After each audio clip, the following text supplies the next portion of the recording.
Donc voilà, merci d'être venu. Je vais vous présenter André Guillot qui fait le grand honneur de cette petite soirée. Pour ceux qui ne le connaissent pas, André Guillot est donc rééditeur, c'est ça qu'on dit? Non, je vais peut-être vous laisser l'éditeur des Fleurs du Mal, donc l'année dernière, l'année d'avant. Des œuvres complètes de Baudelaire. Les œuvres complètes, le livre est sorti en 2024. Oui. 2024.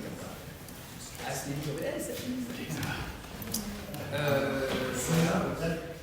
Et en fait, je vais faire une présentation informelle. Nous nous sommes rencontrés avec André lors d'une émission de radio où il était question de Baudelaire et où André était invité pour parler de la réédition complète, des œuvres complètes de Baudelaire, et où j'ai été invité pour parler de ce livre que j'ai écrit, qui s'appelle donc Les Entrelacs, qui est un recueil de poèmes, qui est notamment d'inspiration baudelairienne sur certains poèmes, et on va en parler un peu ce soir.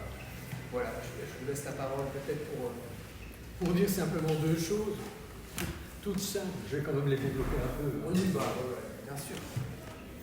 La première, c'est que nous nageons dans le paradoxe, mais c'est très bien comme ça, c'est très heureux. Parce que Baudelaire ne voulait pas de disciples. Ah, voilà. Il faut le savoir, il y a une pensée construite selon laquelle, et qu'il répète sous plusieurs formes dans son œuvre en prose, notamment dans ses introductions à Edgar Poe, etc., il est intimement persuadé qu'un génie lègue son œuvre et rien d'autre.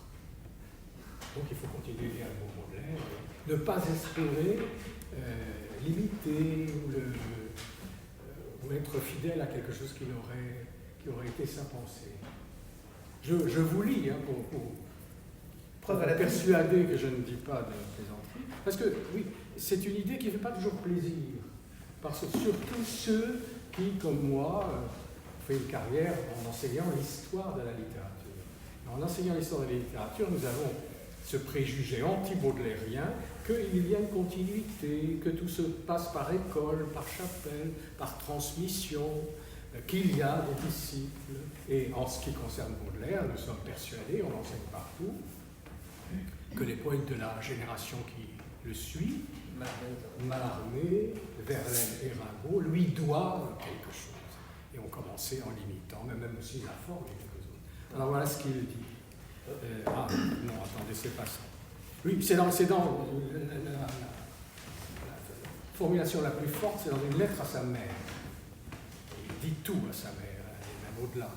Et c'est une lettre très tardive qu'il envoie à sa mère de Bruxelles, où il est exilé. Je donne la date exacte, le 5 mars 66, c'est-à-dire que nous le savons, il a encore 10 jours de vie normale, puisqu'il tombe dans une église en Belgique le 15 mars et qu'il perd la parole le 30 mars. Voilà, il devient aphasique. Je n'aime rien tant que d'être seul, mais ce n'est pas possible et il paraît que l'école Baudelaire existe. Voilà.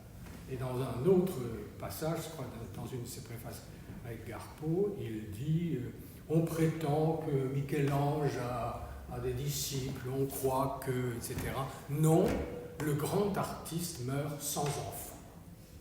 Voilà pour nous. On va bien lancer. Disciples. Alors j'ai une deuxième chose à dire. Oui. Ce sera rapide. C'était le passage sur les sonnets, non? Oui, c'est-à-dire qu'il faut voir aussi avec Baudelaire une autre idée qui ne fait pas non plus toujours plaisir.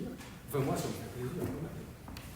C'est qu'il était extrêmement attaché aux formes, à la règle, à la discipline, aux contraintes.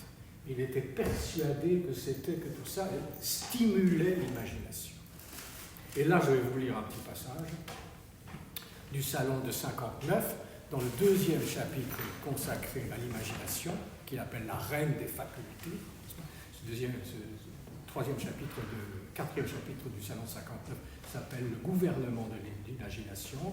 Il écrit ceci: il est évident que les rhétoriques et les prosodies, on entend par prosodie la science de la rime, c'est ça. et les prosodies ne sont pas des tyrannies inventées arbitrairement, mais une collection de règles réclamées par l'organisation même de l'être spirituel. Et je dirais que c'est une règle de vie pour lui aussi bien qu'une règle de travail et de création. Il était, d'ailleurs le mot règle est ambigu, hein, il a un peu eu l'idée, ça lui traverse l'esprit, que son spleen n'était plus négociable dans le cadre d'un monastère qui vit sous la règle. En tout cas, il était persuadé, ce que nous ne sommes plus, nous sommes très peu baudelairiens, qu'on a besoin de la contrainte pour créer. Voilà les deux choses. Oui, ben, c'est très juste. Et en fait, on s'était parlé de ça avec André à propos du sonnet parce que voilà, le petit recueil que je vais vous présenter respecte donc les règles de la poésie, on peut dire classique. En tout cas, voilà, s'il y a des poèmes en alexandrin, en octosyllabes, heptasyllabes, enfin avec un mètre régulier, rimé, les règles que donc s'imposaient les poètes jusque Aragon à peu près, quoi. Et un petit peu après, mais ça s'est quand même beaucoup perdu après ça. Alors, en préparant cette soirée, j'ai pensé à une discussion que j'avais lue avec un ami, il se trouve qu'il est dans la salle, c'est monsieur Thomas Cargil qui est là-bas. On discutait de Baudelaire ensemble d'une manière assez informelle. Il a sorti une formule que j'ai trouvée assez brillante et séduisante. Il a dit « Baudelaire, c'est le prince du sun ». Et j'ai trouvé la formule, je trouvais déjà qu'elle manquait pas de panache. Et après, j'ai pensé que cette expression populaire, juvénile, avoir le seum, par sa verdeur et par son côté un peu iconoclaste et par son orientalisme aussi, parce que donc, le seum, ça vient de l'arabe sem, qui veut dire le venin.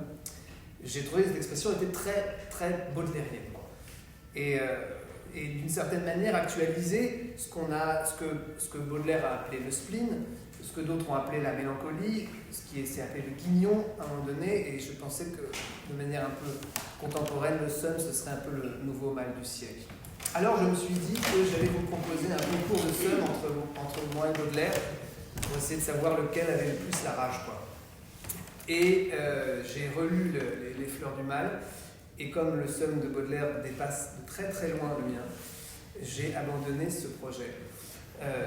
Mais néanmoins, j'ai pas perdu l'axe de cet angle-là, qui est vraiment l'angle de la déception fondamentale, quoi, l'espèce de rancune et d'amertume indépassable qui serait inoculée comme un venin dès la naissance dans le sang du poète.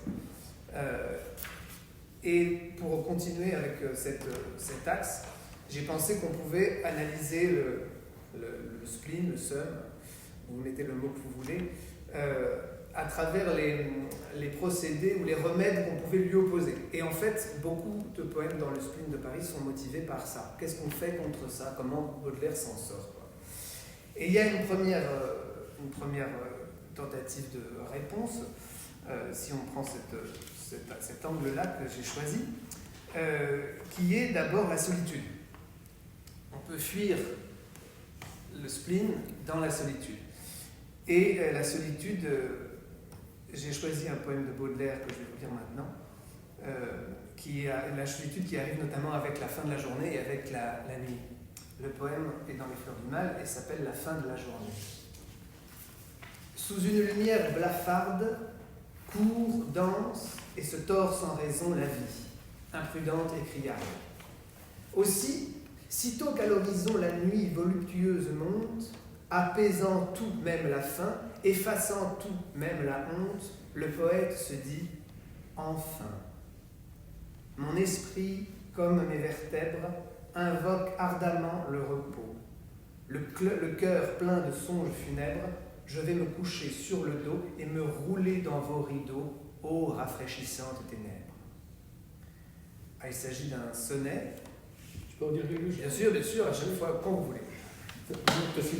Il est octosyllabique, tout à fait. La fin de la journée, c'est la nuit, c'est le repos. C'est un poème qui n'est pas dans la première édition des Fleurs du Mal, en 1857. Après avoir été condamné, vous savez cette histoire, et obligé de censurer 6 poèmes, Baudelaire s'est recréé, a imaginé une deuxième édition, et il y introduit ce qu'on appelle les tableaux parisiens, avec toute une inspiration venue de la ville.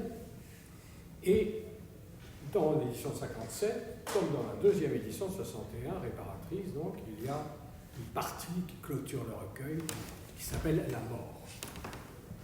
Et dans l'édition 57, il y avait 3 poèmes qui illustraient ce thème, la mort des Allemands, la mort des pauvres et la mort des artistes. Il en ajoute 3. Le rêve d'un curieux est celui qui veut savoir ce que c'est la mort.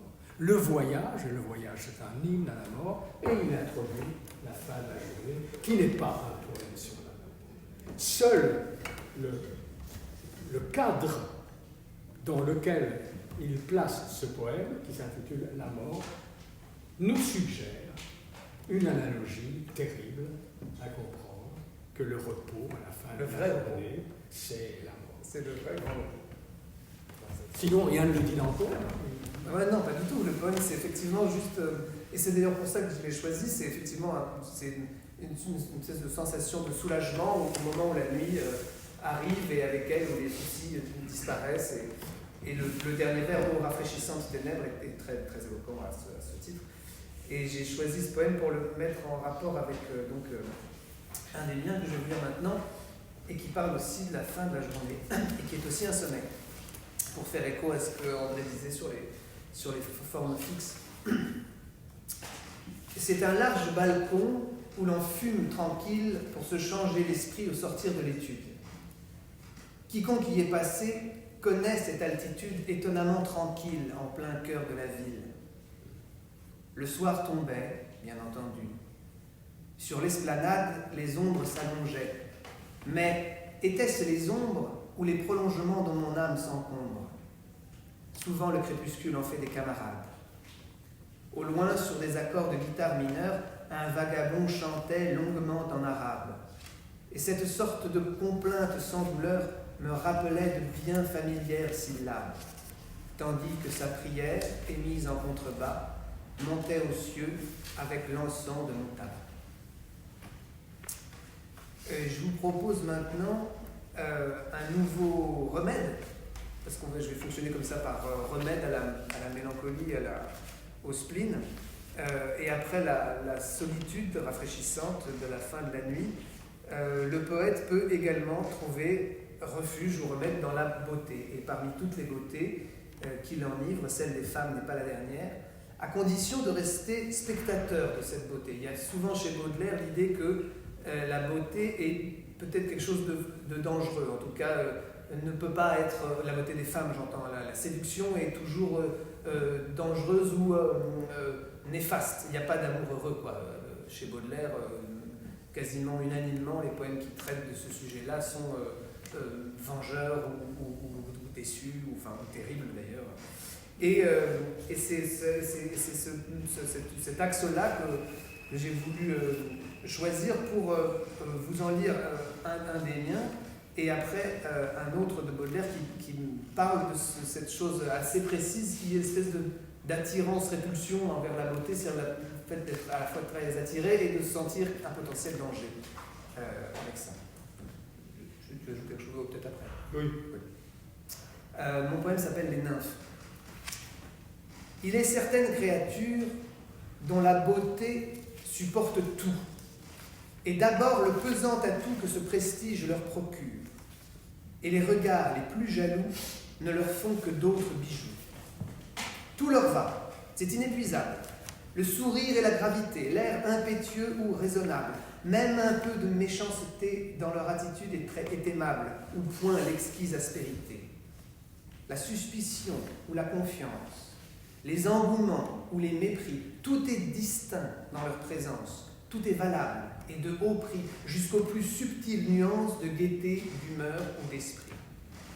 Étirant, repliant le bras, lâchant un rire qui étrangle, ou inclinant sans embarras ce front que quelques nattes sanglent, toute attitude est d'apparat sous le flatteur de tous les angles où se diffracte leur aura. D'ailleurs, devinant trop intenses leurs troublantes apparitions, ces invincibles perfections montrent la calme intelligence d'être belle avec négligence et même un peu de dérision. Leurs beautés ne sont à personne, et scintillent d'éclats si doux que nous redemandons les coups qui vainement nous éperonnent, car le moindre espoir qu'elles donnent n'est rien, sachant qu'il sera tout. Il faut aimer comme œuvre d'art ces élégances qui subliment en révérence légitime les plus incandescents regards, les aimer derrière un rempart, sinon le cœur s'ouvre et s'allume.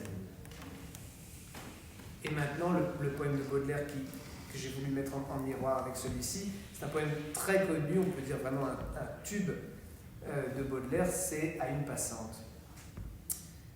La rue assourdissante autour de moi hurlait. Longue, mince, en grand deuil, douleur majestueuse, une femme passa d'une main fastueuse, soulevant, balançant le feston et l'ourlet. Agile et noble avec sa jambe de statue, moi, je buvais, crispé comme un extravagant. Dans son œil, ciel livide où germe l'ouragan, la douceur qui fascine et le plaisir qui tue. Un éclair, puis la nuit. Fugitive beauté dont le regard m'a fait soudainement renaître, ne te verrai-je plus que dans l'éternité? Ailleurs, bien loin d'ici, trop tard, jamais peut-être. Car j'ignore où tu fuis, tu ne sais où je vais, ô toi que j'eusse aimé, ô toi qui le savais. Voilà pour ces deux. Oui, bien sûr. C'est un poème justement de ces tableaux parisiens dont je parlais tout à l'heure comme le principal apport de la deuxième édition des Fleurs du Mal en 1861. Donc ça parle. C'est très parisien. Voilà, très parisien. C'est un magnifique poème. Si je peux glisser une médisance à cette occasion. Je l'ai déjà entendu lire, ce poème, par un acteur qui a un succès phénoménal comme lecteur on ne dira pas son nom, comme lecteur de poèmes, et qui, à partir du mot d'ailleurs, d'un des premiers mots, au premier vers, la rue assourdissante autour de moi hurlait ce poème. Ah ouais. Et j'étais très déçu de cette manière de le comprendre.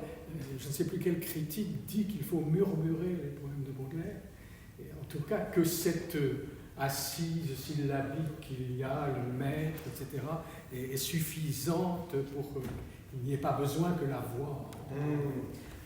Pour aller dans votre sens, Paul Valéry, qui est par ailleurs une très grande influence pour moi, se méfiait aussi beaucoup de ce qu'il appelait les diseurs de profession, et qui essaye en fait de se faire valoir en tant qu'acteur ou en tant que diseur, et qui les forme en fait beaucoup pour cabotiner, en fait, ce qu'on appelle vulgairement cabotiner, c'est-à-dire mettre l'acteur un peu devant, le texte un peu trop derrière, et s'en servir comme un prétexte pour ce... Je profiterai bien aussi de l'occasion pour dire quelques mots du sonnet.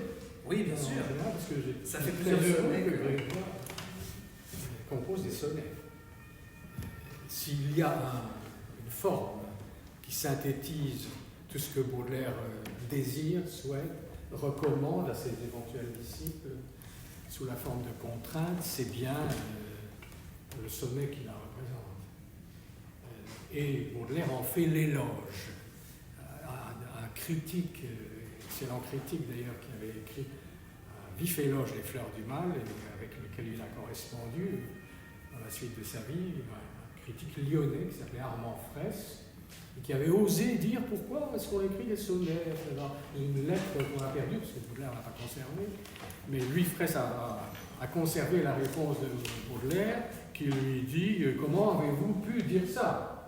Et il lui fait la leçon dans les termes suivants. « Avez-vous observé qu'un morceau de ciel aperçu par un soupirail, ou entre deux cheminées, ou deux rochers, ou sous une arcade, donnait une idée de la plus grande de l'infini que le grand panorama vu du haut d'une montagne. » Et il dit, le sonnet, c'est ça. L'idéal de la concentration fait qu'on voit plus et qu'on c'est une image magnifique, l'idée qu'en voyant le ciel par une toute petite ouverture, on a l'idée du ciel parce que l'effort mental, en fait, le recompose. Il appelle ça la beauté pythagorique du sonnet, parce que tout se calcule dans le sonnet. il est les fleurs du mal, il y a beaucoup de sonnets. Il y a beaucoup de sonnets. À une passante est également un sonnet.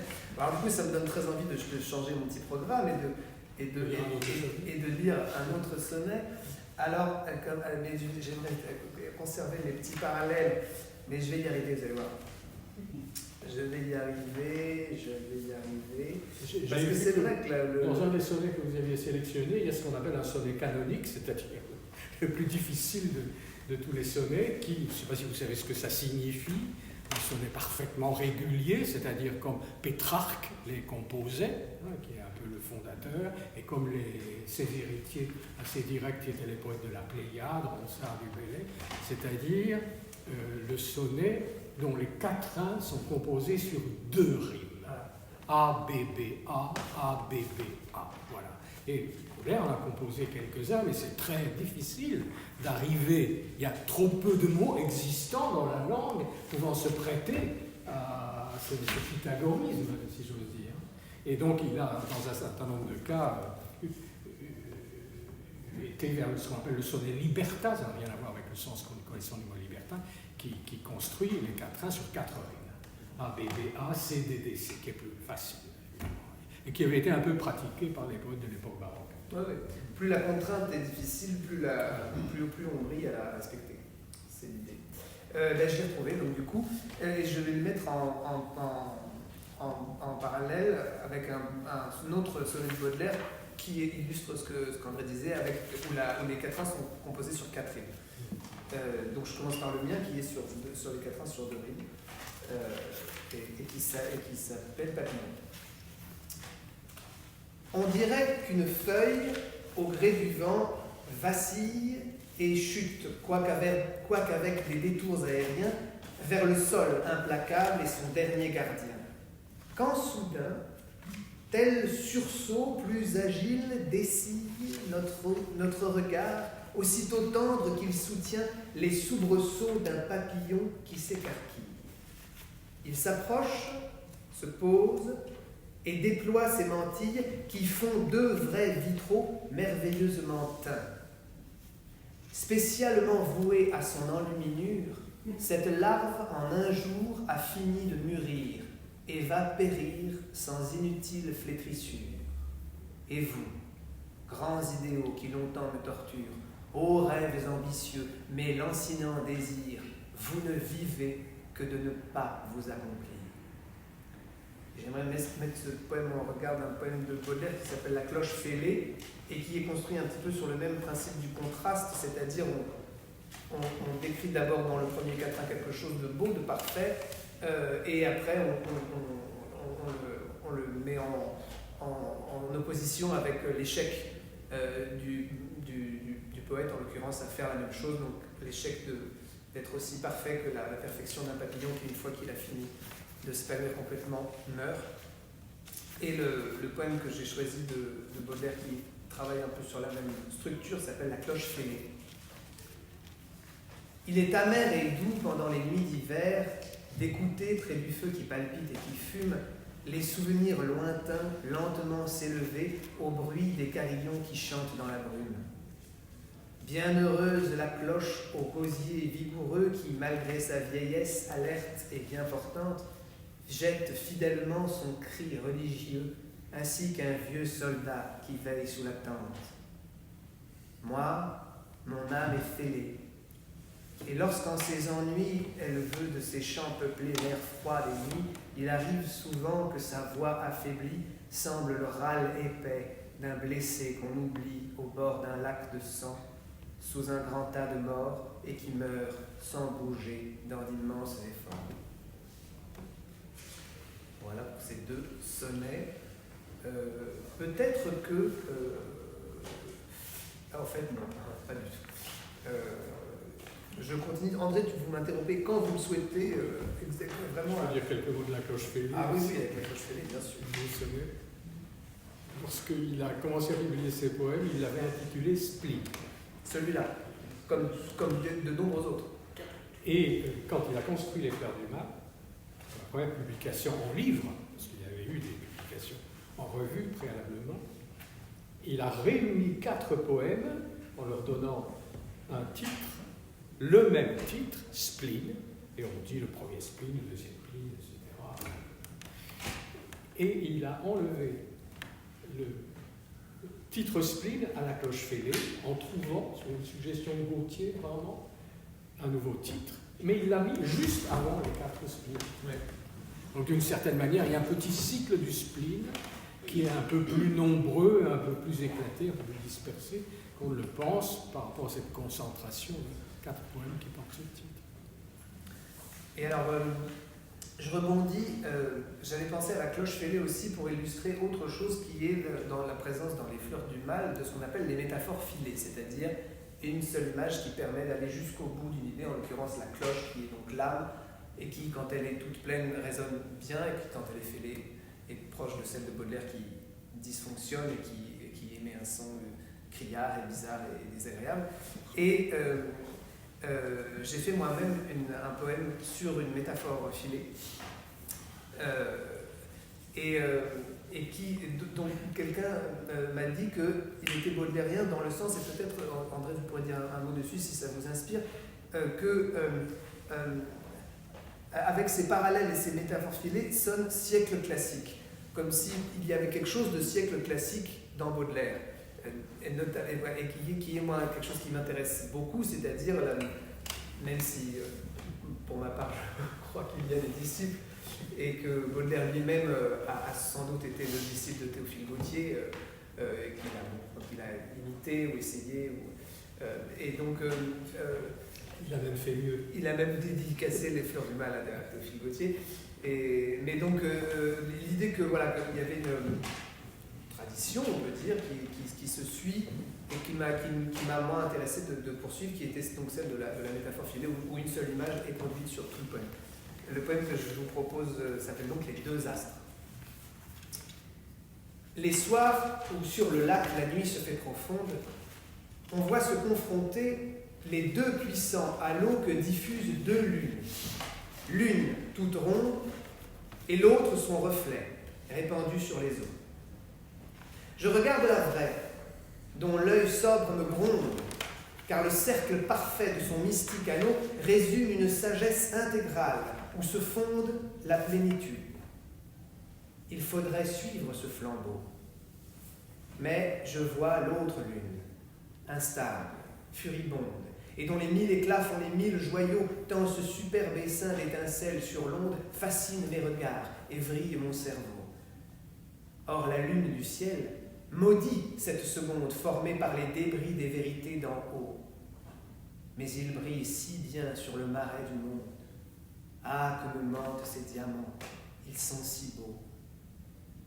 Ô mystère essentiel de la nuit que je sonde, mon esprit s'est voué à 2 astres rivaux, dont l'un veut que je plonge où le désir abonde, quand l'autre me désigne une âme sans défaut. Maudite soit longtemps ma ferveur vagabonde entre ces 2 penchants fatalement égaux, et bienheureux ceux qui jamais ne s'y morfondent. Heureux ceux-là qu'épargneront les ignorants. Et j'en ai fini avec le cycle de la métaphore filée, il me semble. C'est quelque chose du classicisme? Oui, avec plaisir. J'aime beaucoup. Ça risque de durer longtemps. Pas trop, alors je vous surveille. C'est un sujet passionnant, c'est-à-dire que Baudelaire, il ne s'occupe pas de ces choses-là. C'est-à-dire, on lui aurait dit, vous êtes un classique, et il aurait, à la limite, dit non, quelque chose comme ça. C'est un mot d'ailleurs qu'on n'utilisait pas, comme il a été usé par l'école. Nous divisons les siècles classiques, le siècle romantique, etc. dans les histoires littéraires, un peu vulgarisées. Ça ne fonctionnait pas comme ça à l'époque de Baudelaire, et Baudelaire n'avait pas cet esprit-là. Et s'il se réclamait de quelque chose, c'est du romantisme, avec une ambiguïté. C'est un certain romantisme et pas un autre. Mais c'est quelque chose, le classicisme, qui était sous-jacent quand même dans des messages qu'il voulait faire passer. Et parfois, avec des petits comportements presque provocateurs. Il y a 2 témoins, donc l'un vérifie l'autre, qui racontent qu'il se promenait avec Boileau dans sa poche. Et Boileau dans sa poche, qu'il cachait, il avait été un jour invité quelque part, il avait caché Boileau en dessous, le lutrin, l'art poétique en dessous d'une couverture. Et ça, c'est sa réplique à ceux qui voulaient en faire autre chose. C'est son petit nom à un certain romantisme. Mais surtout, le classicisme qu'on lui a attribué a pris un caractère affirmatif et polémique parce que ça a été, dans l'esprit d'un certain nombre de lecteurs de Baudelaire ou de défenseurs de Baudelaire, une manière de le défendre. Quand il était attaqué, il a été attaqué avant par des journaux et par toutes sortes de rumeurs, avant le procès, bien entendu. Et un de ceux qui ont voulu le défendre, un critique bien oublié, qui s'appelait Édouard Goep, que Baudelaire connaissait d'ailleurs, le compare à Racine. Pour dire d'avance aux magistrats qui vont le juger, c'est quelques jours du procès, de l'audience du procès. Voilà, quand même, il écrit très très bien. Et c'est une idée qui va être développée très brillamment par un certain nombre de grands lecteurs de Baudelaire, dont le principal est Proust. Voilà. Proust répond à une de ses amies qui a émis des réserves sur Baudelaire. Vous dites que c'est un décadent, elle dit ça. Il n'est même pas un romantique, il est un classique. Il écrit comme Racine. Et Proust pousse l'idée très très loin. Il dit non seulement tel vers de Racine pourrait être de Baudelaire, mais je dirais bien que c'est Racine qui a écrit, et il donne comme exemple deux vers que je vais vous lire, de Femme damnée. Ses bras vaincus jetés comme de vaines armes, tout servait, tout paraît sa fragile beauté. C'est du Racine dit Proust. Racine ne parle pas autrement quand il fait parler Junie dans Britannicus. Et il ajoute, ce qui est intéressant, pour bien voir dans quel registre on pouvait situer le classicisme de Baudelaire comme argument de défense, c'est précisément quand il va aux marges par les sujets, quand il provoque par les sujets, et en l'occurrence Femme damnée, c'est un poème condamné, qui a été condamné et qui est le sujet des lesbiennes, bien sûr. Et c'est précisément quand il est dans ce registre-là qu'il va vers le classicisme et qu'il écrit comme Racine écrit. Ça m'intéresse au plus haut point et je crois que ce classicisme de Baudelaire va aussi avec une sorte de tradition de la clarté. Oui. Et c'est ça qui Racine est parfaitement clair et la clarté comme vraiment une obsession. Et les idées de Baudelaire sont souvent extrêmement ambitieuses, extrêmement complexes et dans le sentiment aussi très difficile à maîtriser. Mais la forme les lui fait maîtriser et plus elles sont justement sulfureuses ou délicates, plus en fait la clarté s'impose à lui comme condition d'écriture et comme condition à ses sujets. Et, je peux lire du Proust? Oui, avec plaisir. On sait que ces derniers vers, donc ces bras vaincus jetés comme de vaines armes, tout servait, tout paraît sa fragile beauté, c'est merveilleux, ces vers. On dirait une description de fin de tirade de Racine qui décrit un le commentaire de Proust, c'est ceci. On sait que ces derniers vers s'appliquent à une femme qu'une autre femme vient d'épuiser de ses caresses. Mais qu'il s'agisse de peindre Junie devant Néron, Racine parlerait-il autrement. Oui, voilà la défense. Et il y a même chez Proust, voilà, je me souviens, quand Proust parle du poème Les Petites Vieilles, qui est dans les tableaux parisiens, et il parle de la solidité des vers de Baudelaire, en disant rendez-vous compte à quel point c'est solide. Et encore une fois, je crois que c'est la clarté qui fait cette solidité-là. Alors, je continue mon petit voyage, je remonte un petit peu en arrière. Vous vous souvenez, j'avais fait les premières options, donc pour, mais bon, c'est un peu égaré, mais tant mieux. Et donc en fait, il y a une troisième option après la solitude et la beauté, et c'est l'évasion. Je vais parler un peu du thème de l'évasion, de la fuite, qui est très présent dans Les Fleurs du Mal, et le mettre en rapport, comme vous l'avez compris, c'est le principe de la soirée, avec une de mes évasions. Et parfois, les évasions se font dans des lieux improbables où on peut goûter une paix improbable, comme quand on se promène dans les jardins des hôpitaux psychiatriques. Le poème s'appelle Jardin d'hôpital Sainte-Anne. C'est une étrange enclave au milieu de la ville. Des chats, errants et flegmatiques, c'est touchant, y ont comme certains établi leur asile. C'est qu'on doit les nourrir, ils ne sont pas méchants. Les parterres sont pleins de fleurs, toutes sauvages. On n'entretient qu'en dernière nécessité. D'ailleurs, un peu partout, ce grand terrain ménage une place étonnante à l'inutilité. Il plane ici comme des faux airs de campagne. Le gardien à l'entrée ne vous demande rien, et le portail, haut comme ceux des anciens bagnes, reste presque toujours ouvert. On va, on vient. En marchant quelque part, on croise quelques blouses qui vous sourient avec amusement, sachant à votre air niais et à vos regards qui ventousent qu'il s'agit d'un curieux et non pas d'un patient. De ceux-là, certains sont d'allure bien portante. On soigne ici des saints de corps. Le mal mental ne se remarque pas de manière évidente. De même, cet endroit qui reste à l'hôpital n'en présente jamais la saine effervescence. Ici, le promeneur se tient discipliné par le respect d'une enveloppe de silence qui épaissit jusqu'au prochain cri d'aliéné. Alors on se recueille sans s'en rendre compte, à force de rester attentif et discret. Du fond de soi, facilement, l'âme remonte et s'offre aux alentours sans pudeur ni secret. Car enfin, saturé d'un désarroi si raide, ce lieu ne laisse pas la moindre place au flux de notre orgueil. Soudain, l'ambition qui obsède tombe avec le doux bruit d'un tuteur superflu. On remarque deux cas typiques et contraires. Le trop lugubre cœur et l'esprit trop furieux. Or, chacun de nous sait qu'au fond, son caractère tend vers l'un de ces deux extrêmes ténébreux. Ainsi, dans cette république des souffrances, deux élus sont assez pour nous représenter. C'est le poète qui préside, unique alliance du profond taciturne et du grand exalté. Mais sous l'état fantoche est un très digne cloître, dont la fonction sacrée est de garder très bas la marche où prend appui le malheur venu croître et d'amortir en nous l'ampleur de ses dégâts. Ce service est payable à l'esprit tutélaire avec maint sacrifice, hurlements de couloir, coups de poing dans les murs et plaintives prières livrant un morceau d'âme ou un reste d'espoir.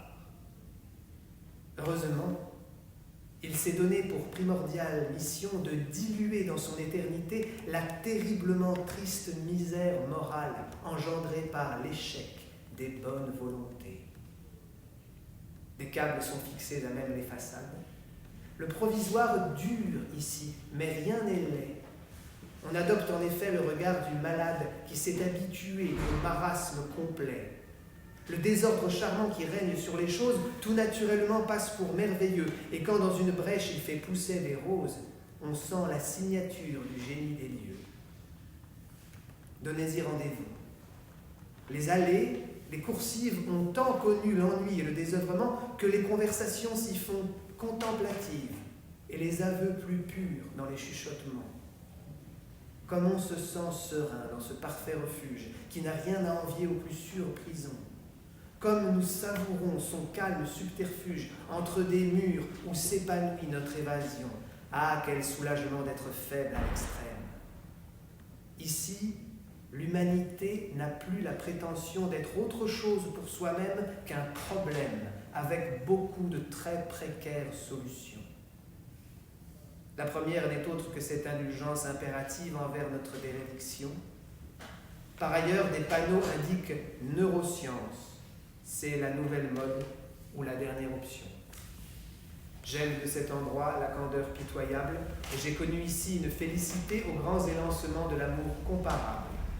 Oui, parmi les démons et leur humilité, je pourrais vivre heureux, sans crainte, sans envie et sans autre projet que de passer mes jours à soigner moi aussi mon intime folie qui en vaut bien une autre et que j'aurai toujours.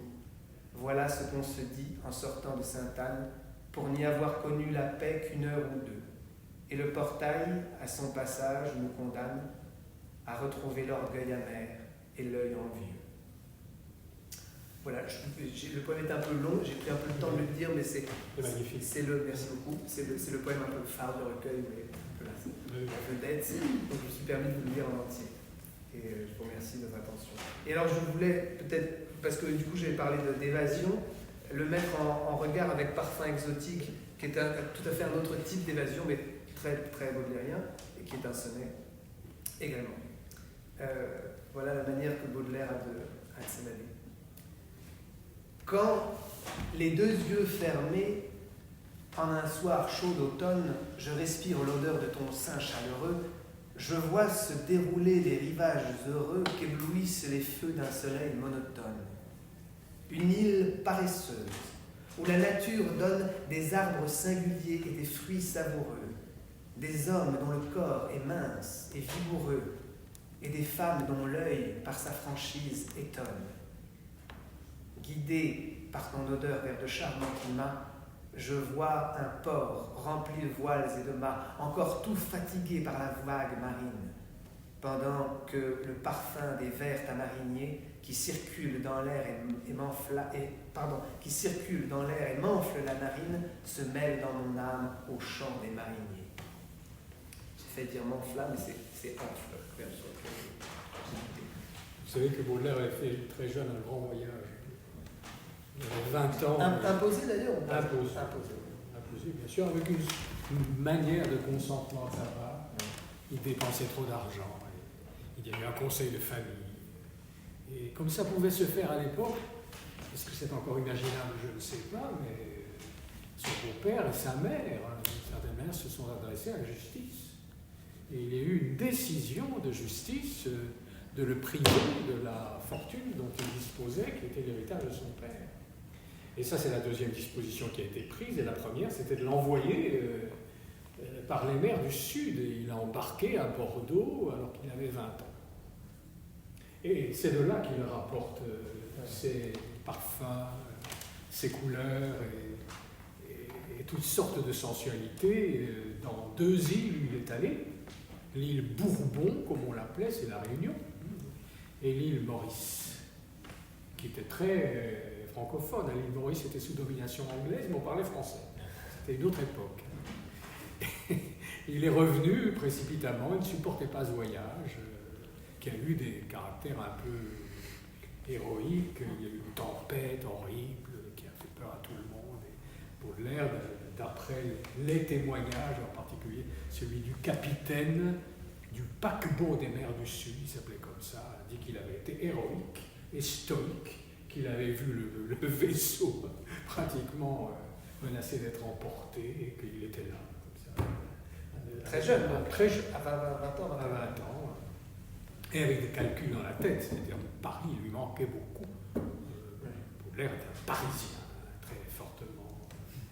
Voilà, il ne veut rien d'autre. Donc Paris lui manque, il revient, il prend un bateau de marchandises.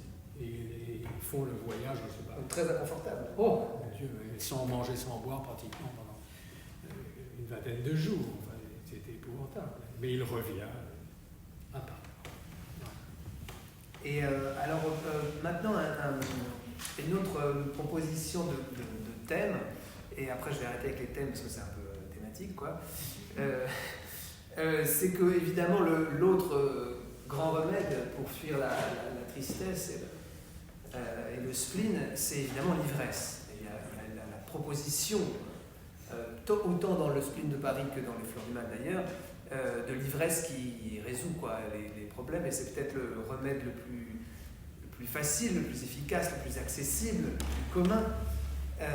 Et pas qu'ils soient des disciples de Baudelaire. Ah oui, pas tout le monde. Enivrez-vous, mais avec toute proportion gardée. Et voilà, avec modération. Et alors là, je me permets une petite incartade. Enfin, je vais vous lire d'abord L'âme du vin de Baudelaire, qui vraiment célèbre ça, et je vais le mettre en rapport avec un des poèmes qu'il y a dans mon recueil aussi, qui s'appelle Le vin parle, et qui est d'inspiration un peu plus valérienne que baudelairienne, mais mine de rien, on va quand même essayer d'y trouver des choses, mais je serai pas, je promets. Je commence donc avec L'âme du vin. Un soir, l'âme du vin chantait dans les bouteilles. Homme, vers toi je pousse, ô chair déshéritée, sous ma prison de verre et mes cires vermeilles, un chant plein de lumière et de fraternité. Je sais combien il faut, sur la colline en flammes de peine, de sueur et de soleil cuisant pour engendrer ma vie et pour me donner l'âme. Mais je ne serai point ingrat ni malfaisant, car j'éprouve une joie immense quand je tombe dans le gosier d'un homme usé par les travaux, et sa chaude poitrine est une douce tombe où je me plais bien mieux que dans mes froids caveaux. Entends-tu retentir les refrains des dimanches et l'espoir qui gazouille en mon sein palpitant? Les coudes sur la table, et retroussant tes manches, tu me glorifieras et tu seras content. J'allumerai les yeux de ta femme ravie. À ton fils, je rendrai sa force et ses couleurs, et serai pour ce frêle athlète de la vie l'huile qui raffermit les muscles des lutteurs. En toi, je tomberai, végétale ambroisie, grain précieux jeté sur l'éternel semeur, pour que de notre amour laisse la poésie qui jaillira vers Dieu comme une rare fleur. Et c'est donc un poème en fait où le vin parle. Celui qui parle dans le poème, c'est le vin lui-même. Et ben c'est la même chose que j'ai fait, c'est le vin qui parle. Quand il dit je, c'est donc le vin qui s'exprime. Et le poème fait comme ça. Je vais m'interrompre un peu pour qu'on puisse discuter pendant la lecture, parce que le poème, je vais vous dire que des extraits, et le poème est très long. Donc c'est le vin qui parle, hein, et il y a bien ça en tête, sinon on ne comprend rien. Saine soif, donc c'est le vin qui parle, et qui parle à la soif, hein, au début. Après il parle à d'autres gens, mais au début il s'adresse à la soif. Saine soif, ma forte complice, en ce viveur si bien distrait. Toi, qui prépare l'édifice de ton retentissant décret. Pour l'instant, fais que rien ne filtre des sortilèges de mon filtre jusqu'à notre hôte.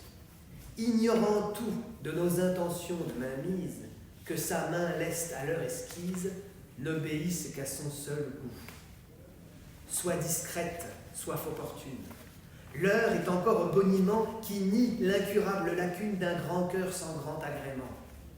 Fais-toi bien lente à satisfaire, et pour que le miracle opère, ne trahis pas mes créations. Patience, encore une minute où la prudence nous dispute une idéale perdition.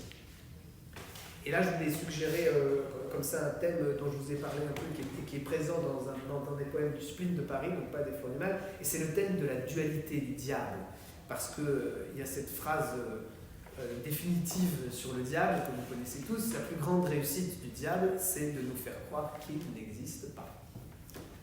Et c'est un peu le thème qui est sous-jacent à beaucoup de poèmes de Baudelaire, avec le thème du masque aussi. Il y a souvent de la fascination pour ce qui est masqué, ce qui n'est pas visible, ce qui est artificiel. Et dans ce poème, voilà, j'avais l'idée qu'au début, le vin devait avancer masqué et ne pas montrer tout de suite. L'ivresse devait plutôt séduire par son goût, par sa couleur, par sa robe, par des aspects purement sensuels, et que l'ivresse en fait arrivait presque, c'était le but réel du vin, mais qu'il ne fallait pas le démasquer tout de suite. Est-ce que tu veux dire un mot sur le diable? Il y a quand même dans Baudelaire beaucoup de fois l'occurrence du mot Satan, diable, qui sont très présentes. Il y a les litanies de Satan. Les litanies de Satan, bien sûr. J'avais presque envie de faire un sondage: qui croit au diable et qui ne croit pas au diable. Ceux qui croyaient au diable et ceux qui n'y croyaient pas.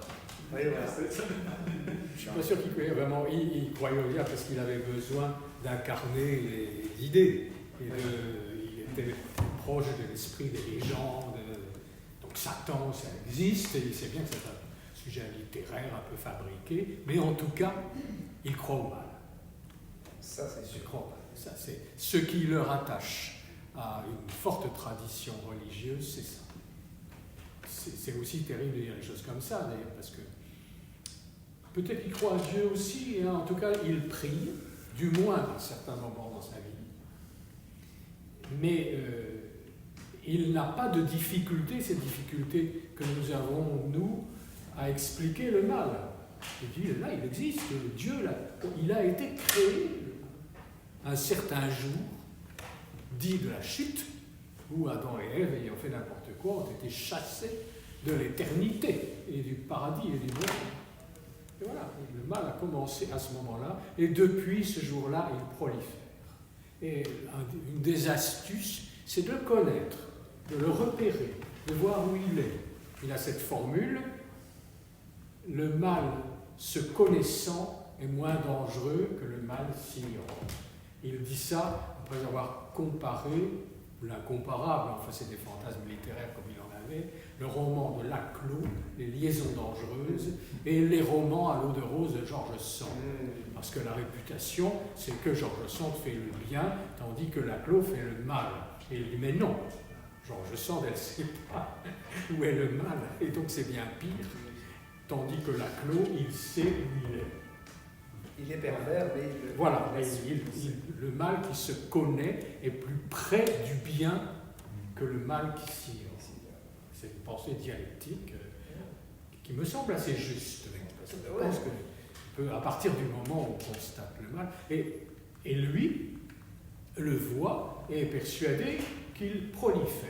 C'est-à-dire le péché originel n'a pas décrété l'existence uniforme du mal, il a décrété le mal dans son progrès. Et on l'aura de plus en plus, le mal. C'est intrinsèque à la vie. Oui, et au monde créé, et ce qui en fait un prophète.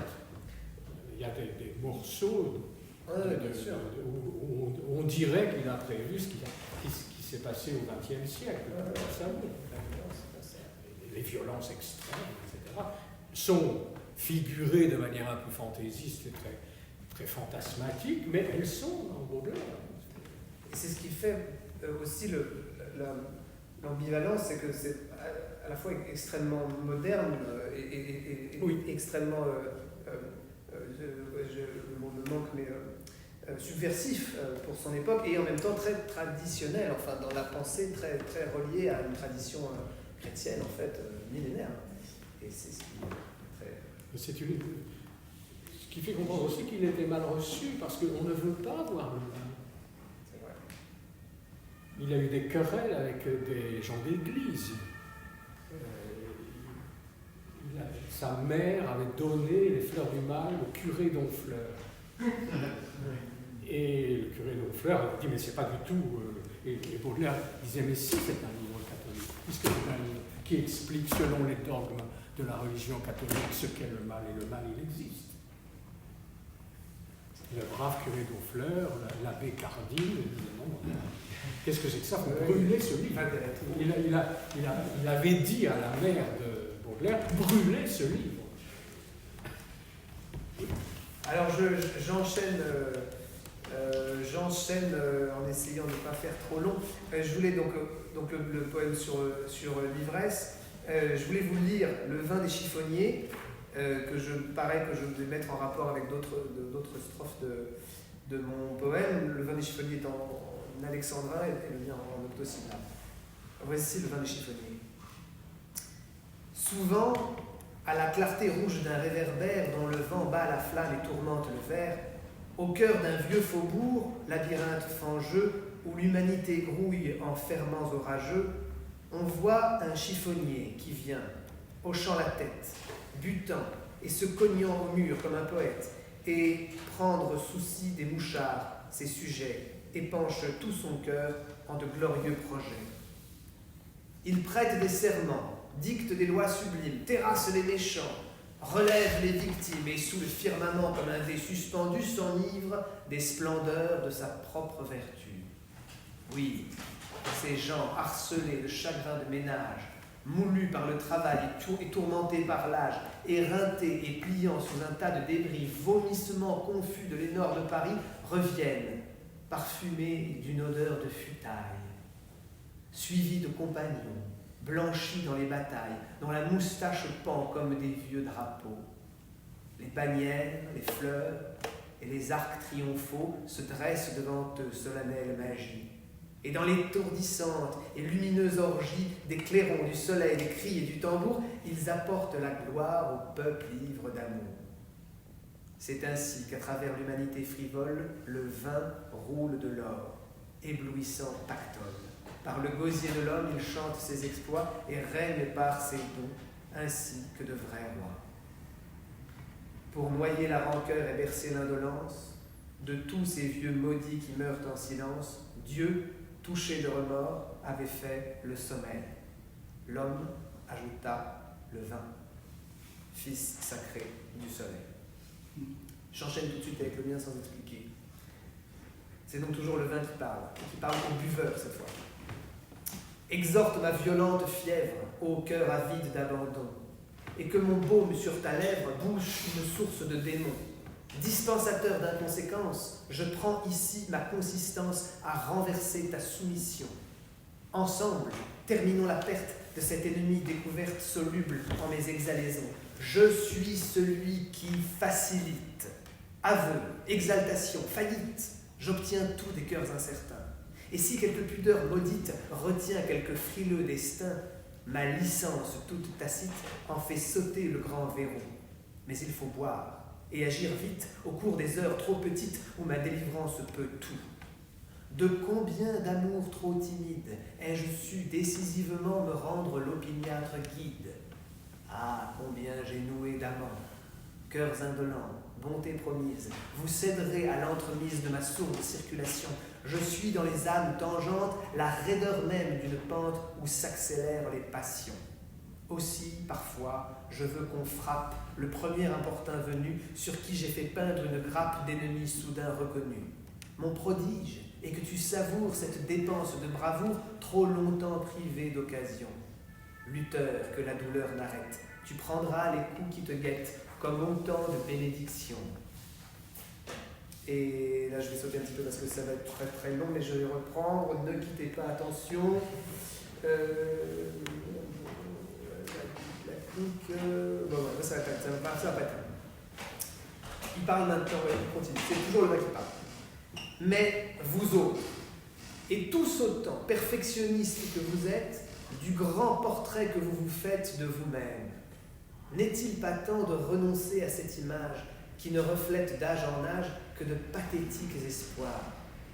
Allez, dans mon profond sillage, venez noyer ce gros mirage qui navre même les miroirs. Altère-toi, tête pensante, ce soir je te fais grand seigneur, et avant que mes voix s'éventent, voyou, philosophe, enchanteur, de toi-même deviens le juge très indulgent si tu te gruges et m'acceptes pour allié.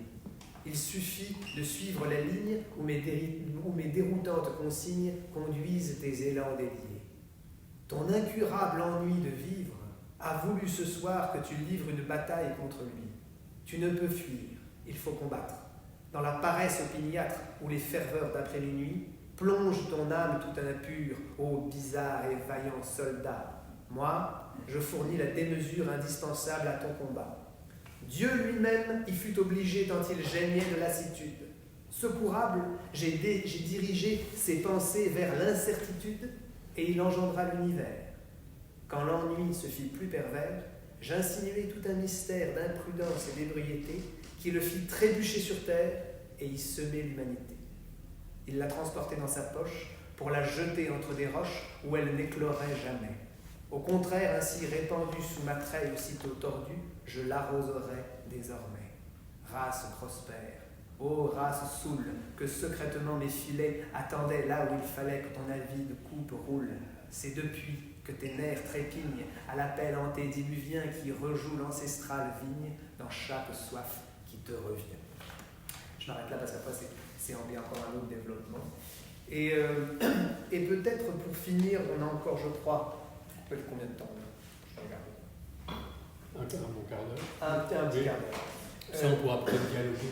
Oui, c'est peut-être. D'ailleurs, s'il y a des gens qui veulent intervenir, vous avez 10 secondes. Et tout à l'heure, on achève. Ah oui, pardon. On achève d'abord et après Comme ça, on vous donne la parole. Après, on donne la parole. Et alors, je voulais proposer. Oui, je voulais proposer. Ah oui. Eh ben alors, bien sûr, on va faire ça. On avait effectivement. Alors, André je voulais lire aussi un peu. Elle va vous lire un poème. Et ben allez-y. C'est peut-être bien maintenant. Et je vous le situe, il s'appelle Confession. Ce poème, il est dans Les Fleurs du Mal, fait partie d'une série de poèmes identifiables par leur destinataire.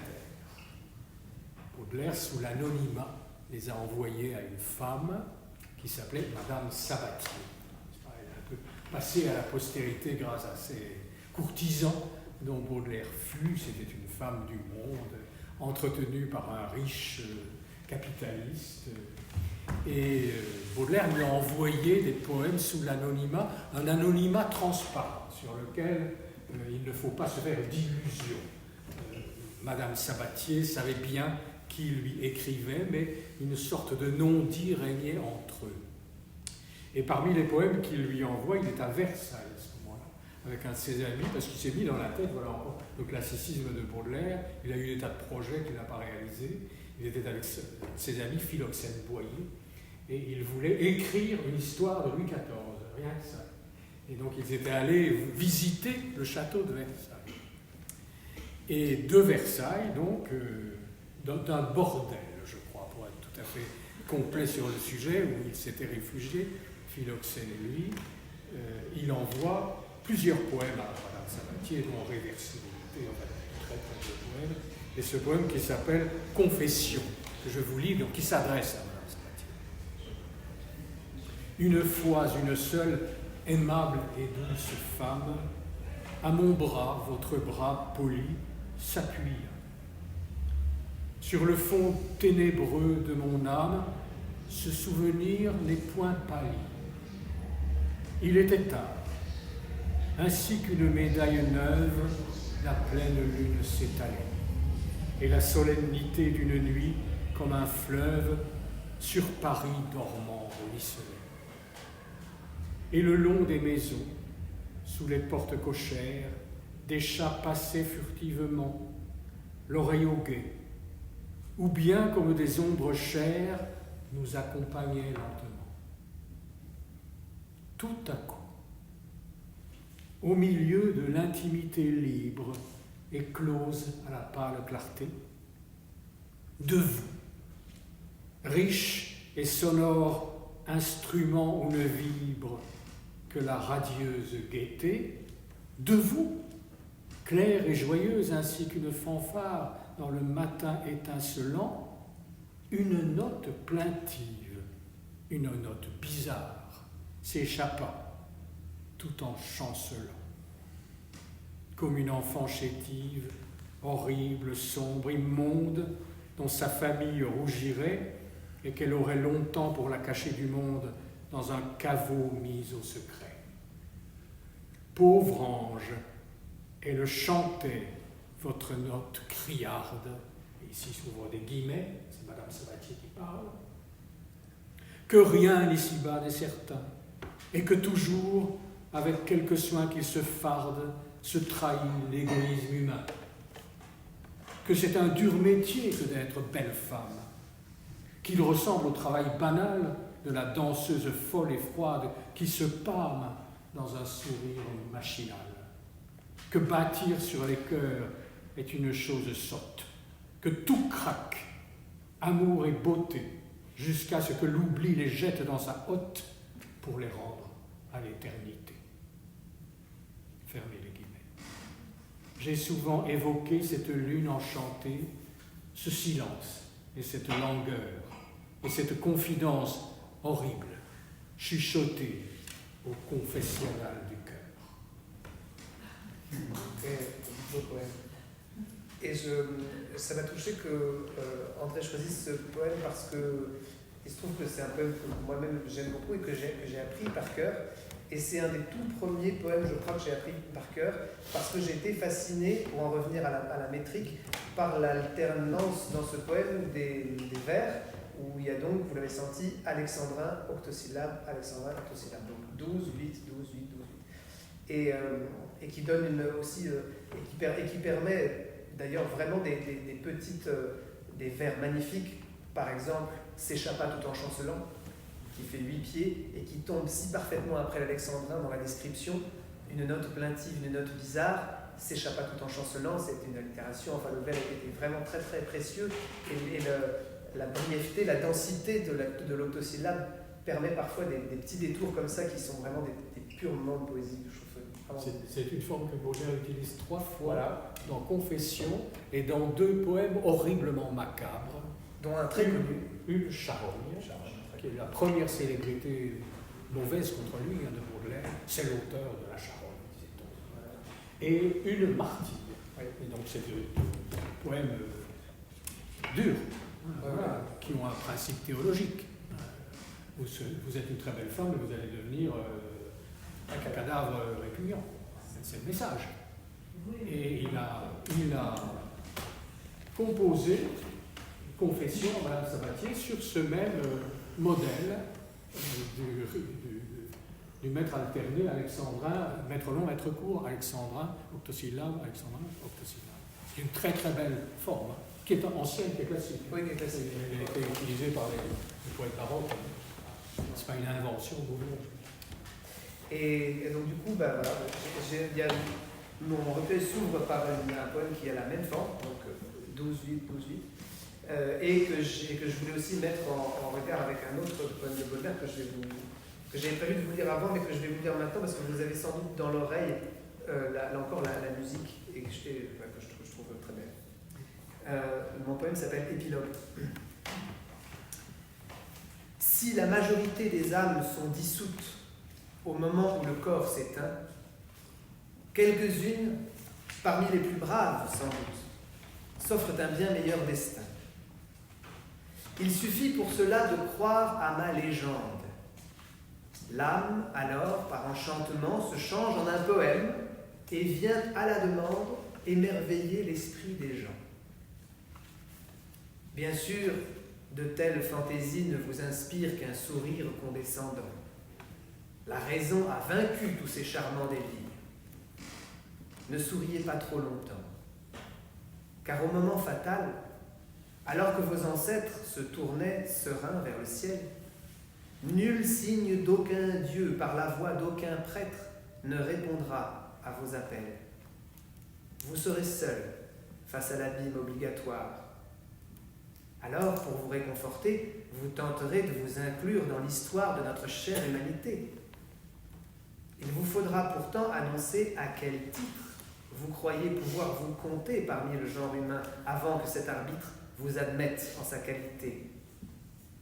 Les uns diront « Je suis un être intelligent ». Les machines le sont aussi de nos jours, et d'ailleurs plus efficacement que 1000 cerveaux réunis. Les autres gémiront des plaintes en cortège. « Ayez pitié, j'ai peur, j'ai mal » et mettront de ce fait leur honneur sacrilège plus bas que le moindre animal.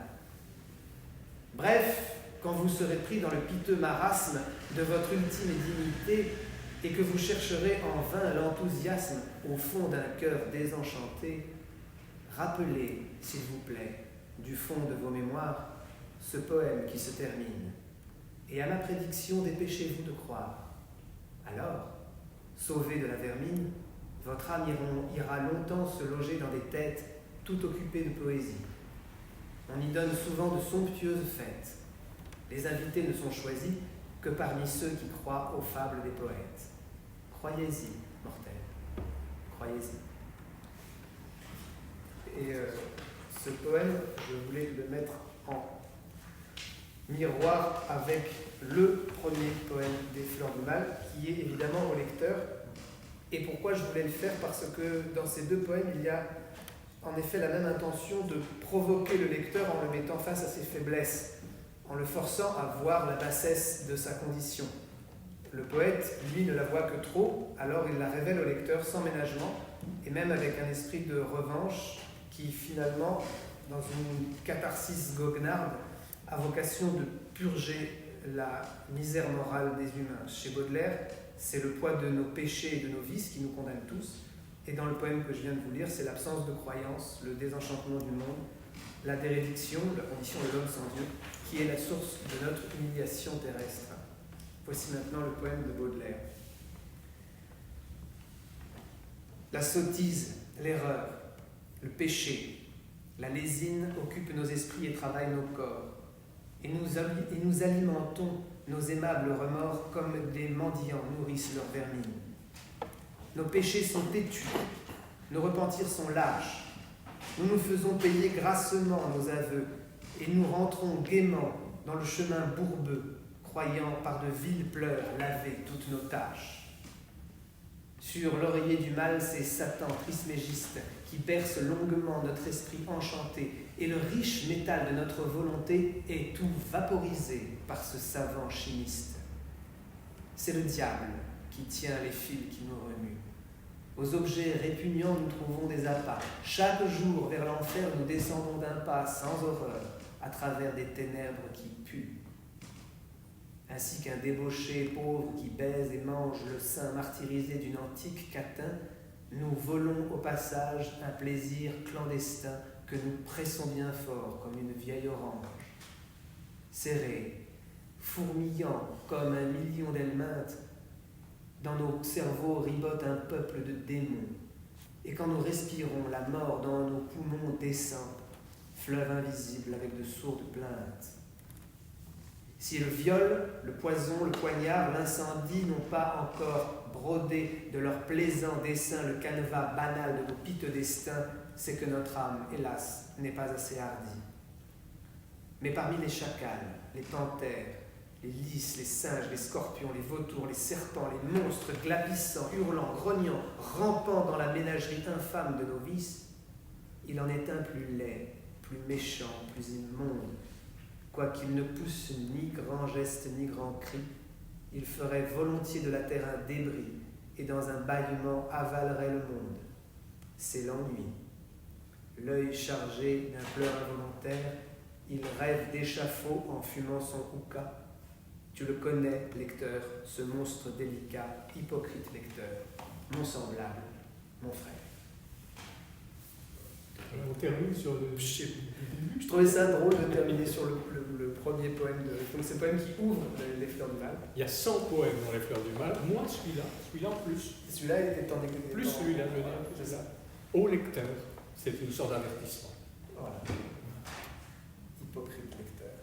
Et qu'est-ce que j'allais dire? Oui, c'est le poème que je vous ai lu de moi qui s'appelle Épilogue est aussi le premier poème. Oui.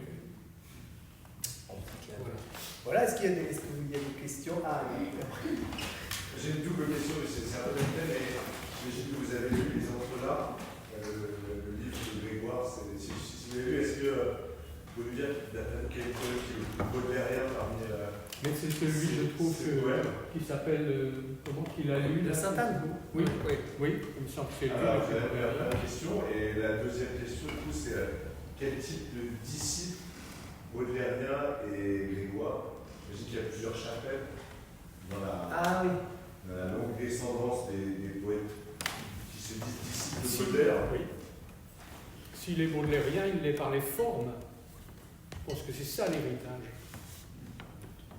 Je n'ai pas l'impression que... Oui, il y a des thématiques, il y a la mélancolie et des choses comme ça qui peuvent tout à fait... Mais c'est pour ça qu'on va pas parler de classicisme, parce que l'un et l'autre, Baudelaire et Grégoire, se reconnaissent, ou pourraient se reconnaître dans cette idée-là. C'est-à-dire, si vous voulez, Baudelaire, il faut considérer Les Fleurs du Mal, moi c'est comme ça que je le vois, et en utilisant à nouveau l'adjectif classique et en abusant peut-être, comme le dernier grand recueil classique de notre littérature. Même si on le voit un peu, au contraire, comme le premier de quelque chose qui démarre. Mais je suis moins convaincu par cette deuxième hypothèse qui fait plus plaisir.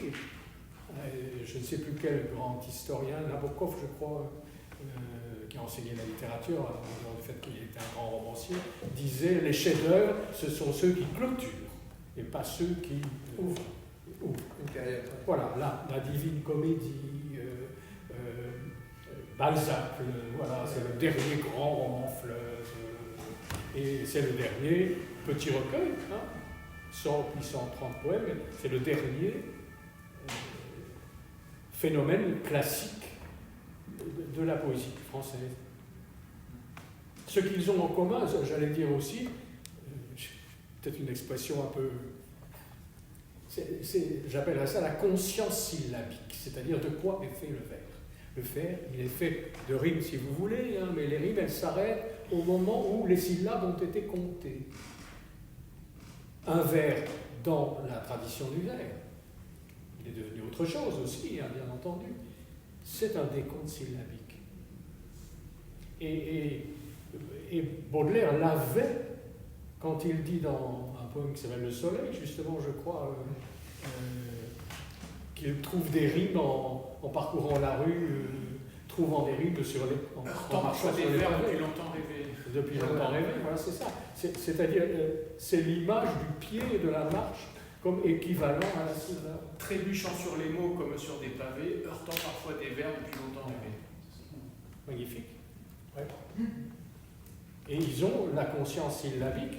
Il y a des fautes hein, dans Baudelaire, il y a une horrible faute de français qu'il a corrigée, qu'il n'a pas eu le temps de corriger, dans la dédicace à Gautier, dans la première édition des Fleurs du Mal, où il avait magicien ES, langue française au singulier. Et ES veut le pluriel, c'est la concentration de en lait, n'est-ce pas? Il a corrigé en lettres françaises au pluriel dans la deuxième édition, mais c'était trop tard. Et à un certain moment, il discute avec Poulet-Malassis, son éditeur, l'éditeur des Fleurs du Mal, d'une rime où il faut un S, ou pas de S, je ne crois pas de S, à la rime pour que ça puisse rimer avec un autre mot qui n'a pas de S. Et il y a une discussion entre eux, et Malassis lui dit « Mais qu'est-ce que je dois faire finalement ?» Et il lui dit, Baudelaire, « S'il y a une concurrence, choisissez la prosodie contre la grammaire. » Donc le respect de la règle. Voilà. Et il y a un autre signe que je vous signale qui est presque fascinant dans ce poème dont certains disent qu'il est le plus beau poème des Fleurs du Mal, il s'appelle Le Cygne, dans la deuxième édition des Fleurs du Mal. Il fait parler le cygne à un certain moment, en une très brève prosopopée d'un vers, qui est dans l'édition des Fleurs du Mal de 61. Il est là, regarde, je l'ai là. Il est là. Je n'ai pas la mémoire de. Je le connais beaucoup, mais je ne le connais pas. Je le cite exactement sous sa forme. Non, je vais le trouver. Oui, je l'ai ici. C'est « Oh, quand donc pleuvras-tu, quand tonneras-tu foudre ?» Oui. Et la première version de ce vers, publiée dans une revue, quelques mois avant la publication de la deuxième édition des Fleurs du Mal, c'est « Quand pleuvras-tu » C'est-à-dire, il ne sait pas comment se conjugue pleuvoir. La catastrophe. Ou plutôt, oui, mais non, c'est ambigu. Il préfère le décompte syllabique à la grammaire. Et il conjugue mal le verbe pleuvoir. C'est quand même une énormité de la part de Baudelaire. C'est une faute terrible. On ne sait pas quoi faire quand on édite ce truc-là. Il faut faire une note en disant pleuvoir se dit. Tout se conjugue pas comme ça. Mais on voit qu'il a l'instinct syllabique. André, on fait signe qu'il va falloir clôturer. Mais il y a peut-être encore une question. Est-ce qu'il était le premier, juste sur ce point-là, est-ce qu'il était Baudelaire l'un des premiers poètes à faire cette distinction, à avoir ce préférence? Parce que je sais bien qu'après lui, cette idée de prioriser la prosodie sur la grammaire, c'est vraiment important chez Mallarmé ou beaucoup. Nous avons le Tix par exemple, mais avant Baudelaire, est-ce qu'il y avait quelqu'un où il était fortement le à ce point de fanatisme, non. Peut-être il a commencé celui. Mais il ne faut pas non plus en faire là l'exception baudelairienne. La conscience syllabique, ils l'ont tous. Ils l'ont tous, hein, avant. C'est évident. Il n'y a pas une erreur dans le décompte des syllabes. Je crois qu'il faut conclure. Et merci André, merci beaucoup. Bravo.